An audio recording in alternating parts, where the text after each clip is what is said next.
Hello everyone. So I'm going to be honest, I'm a little bit annoyed to be making this video. I think it's absolutely tragic that I have to make a video proclaiming something as obvious and as apparent as the fact that there are only two genders, but in case you haven't been paying attention, life has really dwindled down to the point where it's necessary to say things like this. So here we go. So the reason I'm talking about this is because it's recently become a debate here on YouTube.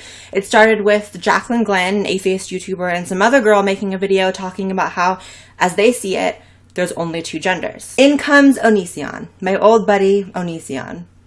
I'm sure you guys are having the flashbacks. And his video was just typical Onision style, retarded. He basically made a video calling them transphobic. 2016, facts are transphobic, imagine that. In comes a slew of SJWs who made videos, going after Jaclyn, talking about how there are millions of genders and people can be all of them or none of them at the same time, and it's transphobic to think anything but that. So it's just this huge mess, and I just wanted to bring things into perspective. So if you're going to join me on this journey of discovering the true number of genders, we're going to have to agree on one solid foundation, which is that gender is not a social construct. It is different than sex in that gender is a word used to describe differences between the sexes and the roles that they fill, but it's not socially constructed. It's almost entirely biological. Humans are a sexually dimorphic species, and gender roles as they manifest in women and men represent measurable differences in behaviors between the sexes, almost all of which are the result of genetic inclinations. In other words, we're driven hormonally, neurologically, and genetically to behave in certain ways according to our gender. For example, you see masculine behaviors and personality traits way more often in men than otherwise. This is an example of a biological construct, not a social one. I mean, this is what happens when people refuse to remember the fact that we are animals, and across virtually every species on the planet, there are gender roles. These roles are biologically enforced and fueled. The fact that male seahorses are the ones that carry the eggs of their offspring is not a social construct.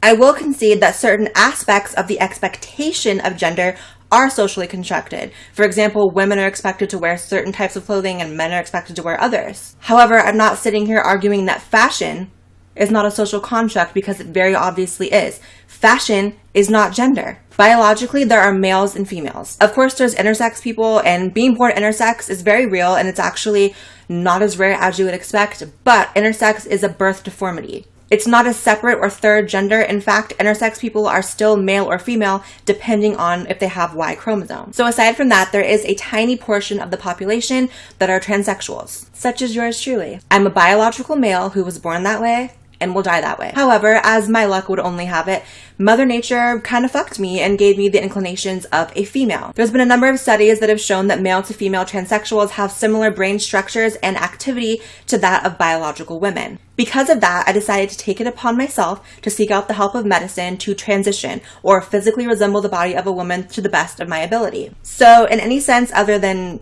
legally, I guess, this doesn't mean that I changed my sex. This doesn't mean that I am an invented new sex. It simply means that I personally found it necessary to live as and resemble the opposite sex in the pursuit of my own happiness. So if you're still with me from here, we're still at two genders. So now that we've talked about everything that is scientifically valid, let's address this other shit. Non-binary, genderfuck, genderqueer, agender, gray gender, genderless.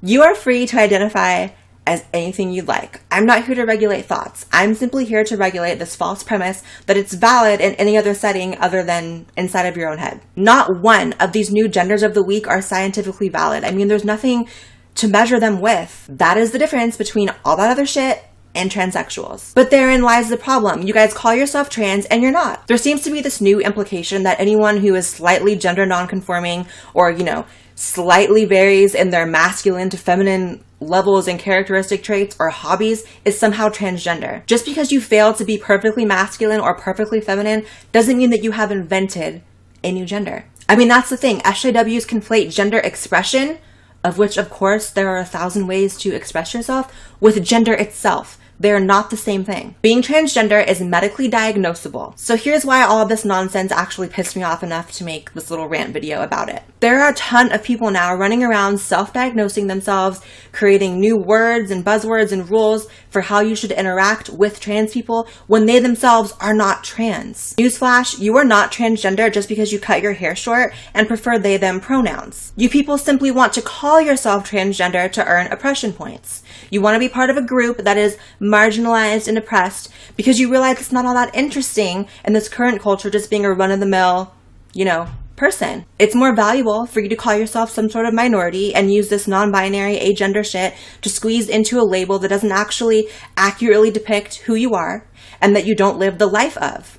You guys don't transition. You guys are not diagnosed with gender dysphoria, which is the mental illness that trans people have. You guys are to trans people as Rachel Dolezal was to Black women. A cheap impersonation. One last point. Here's how you know that non-binary is most definitely not valid. It only exists in the realm of politics. Transgenderism exists entirely outside of that realm. And what I mean by that is you can meet a trans person at any point in the political spectrum. You can meet a gun-toting tranny in Alabama, or you can meet a fucking blue-haired feminist in San Francisco who's also trans. Their beliefs and opinions and lifestyles and hobbies vary independently from their gender identity. Find me a non-binary, agender, gray gender who's not a fucking feminist. Find me one who's not an SJW. Find me one who's not a leftist. Find me one that doesn't have some sort of special request or agenda attached to their gender identity. You won't. God, I fucking hate this topic. So that is all for today, but before I leave, I just want to make a quick little shout out to Shane Dawson here on YouTube. He has a show out in LA called Shane and Friends,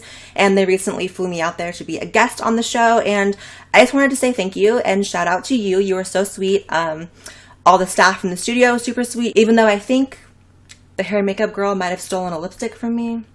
Just kidding, I probably lost it. But yeah, so to everyone else, I'm thinking of doing a drunk Q&A video next. I feel like that would be kind of fun, and I haven't done a Q&A for a really long time. So I don't know if you guys want to leave questions in the comments of this video. Maybe I'll answer them. I don't know. Love you guys.